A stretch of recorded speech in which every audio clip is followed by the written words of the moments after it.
دوستو دنیا کی تاریخ میں کئی عجیب و غریب چوریاں ہو چکی ہیں۔ چوروں نے اس طریقے سے واردات کی کہ پوری دنیا حیران رہ گئی۔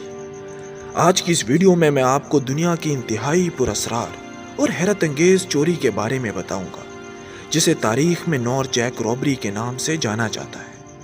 نارتھ کا مطلب نارتھ امریکن ایئر لائن اور جیک سے مراد ہائی جیکنگ، کیونکہ یہ امریکن جہاز کو ہائی جیک کر کے $2 لاکھ چوری کیے گئے تھے، اور آج تک اس چور کا کوئی بھی سراغ نہ مل سکا، اور دنیا کی سب سے طاقتور ایجنسیز میں سے ایک FBI بھی اس کیس کو سالو کرنے میں ناکام ہے۔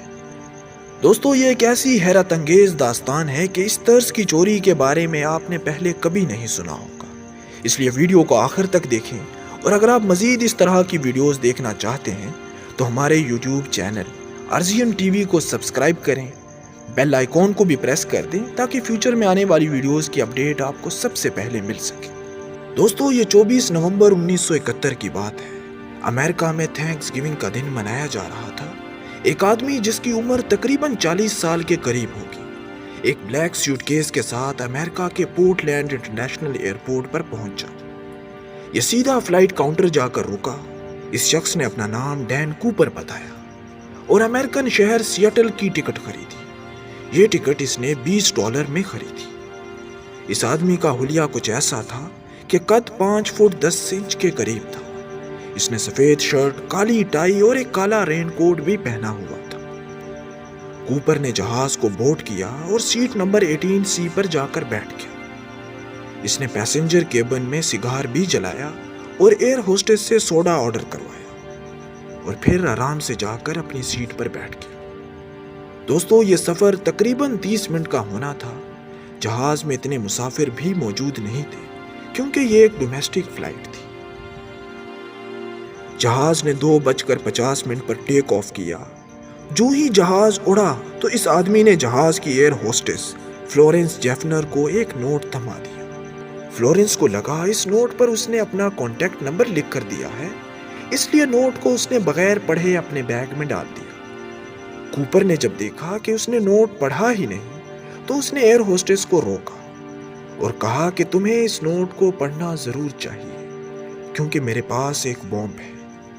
ایئر ہوسٹس نے فوراً نوٹ نکال کر پڑھا تو اس میں یہی لکھا ہوا تھا کہ میرے پاس ایک بم ہے۔ ایئر ہوسٹس کے ہوش اڑ گئے۔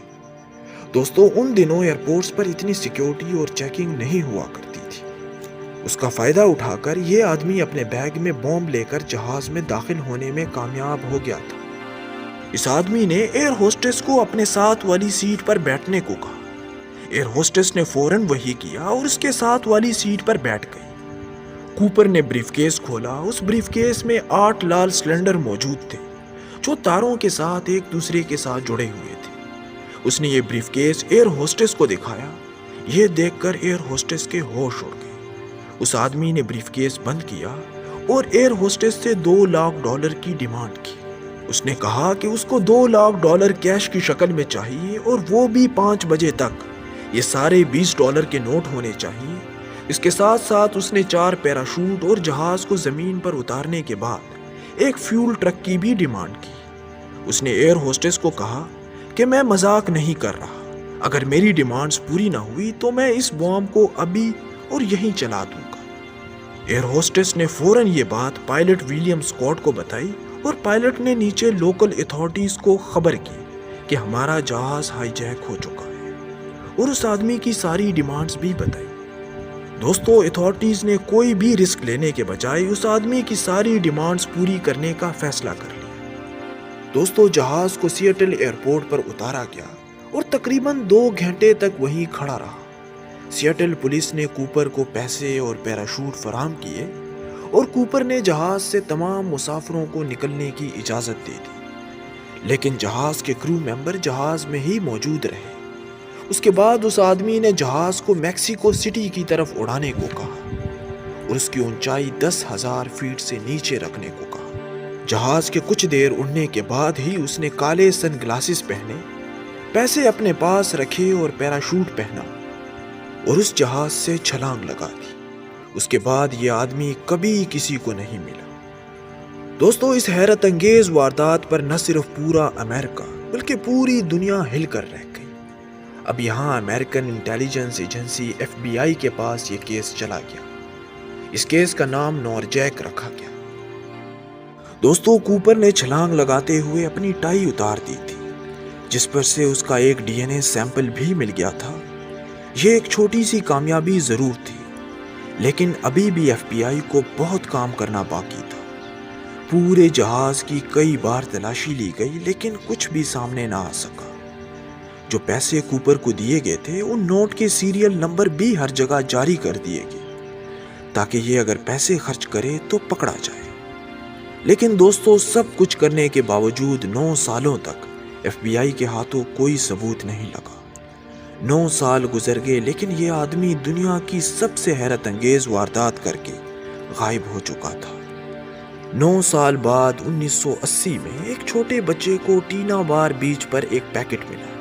اس پیکٹ میں $5,800 موجود تھے۔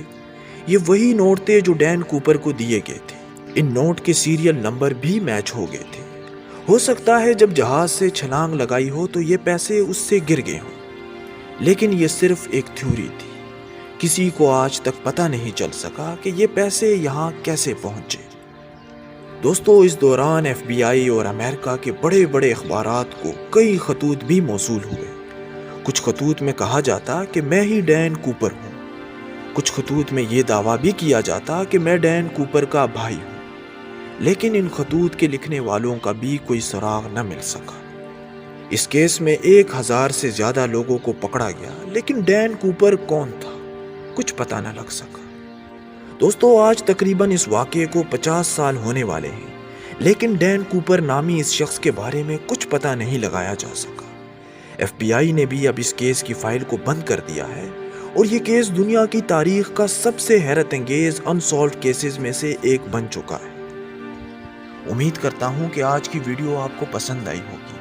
میں اور بھی اس طرح کی ویڈیوز اپنے چینل پر اپلوڈ کرتا رہوں گا، بس آپ چینل کو سبسکرائب کرنا نہ بھولیے۔ تھینکس فار واچنگ، ملتے ہیں نیکسٹ ویڈیو۔